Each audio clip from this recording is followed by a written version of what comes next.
Monsieur Berry-Roca, bonjour. Bonjour. Alors, vous êtes chercheur au CNRS et professeur à l'école polytechnique. Ouais. Vous travaillez sur le développement du photovoltaïque. Tout à fait, on est un laboratoire qui travaille sur développer l'énergie solaire, photovoltaïque en particulier, à base de couches minces. L'objectif, c'est effectivement d'aller vers rendre les photovoltaïques compétitifs par rapport à l'électricité réseau.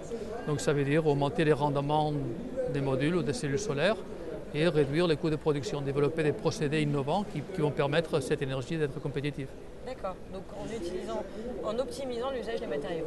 C'est ça, aujourd'hui les photovoltaïques basés sur du silicium cristallin, c'est des plaquettes qui font 200 microns d'épais, on va diviser d'un facteur 100 l'épaisseur tout en produisant autant d'énergie. Donc de cette façon, on va pouvoir réduire les coûts. Théoriquement, produire 100 fois plus de panneaux avec la même, Exactement, oui. la même ressource. Tout à fait. On attend pour bientôt le développement de l'Institut du photovoltaïque. Alors dans cette... le photovoltaïque, c'est quelque chose de longue haleine, mais oui. on a aujourd'hui, on vient d'avoir l'annonce de l'Institut d'énergie décarbonée, donc on a eu le label officiel du gouvernement.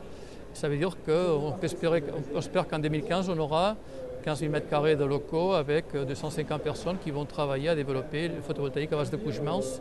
Troisième génération, ça veut dire des hauts rendements à faible coût toujours. Oui, on est un petit peu. Enfin, le photovoltaïque a pris son essor en France. C'est une longue histoire. À niveau recherche, c'était des années 70. Ça fait un moment.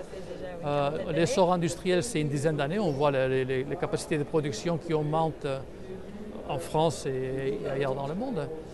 Et donc je pense que ce qu'on peut dire, c'est que le photovoltaïque, c'est une industrie qui est jeune, qui est dynamique, très agressive, avec beaucoup de concurrence. Si on veut rester dans la course, il faut de l'innovation et c'est là où cet institut a une carte à jouer, à donner à nos industriels français la capacité d'être compétitifs. Ok. Je vous remercie beaucoup. Je vous en prie.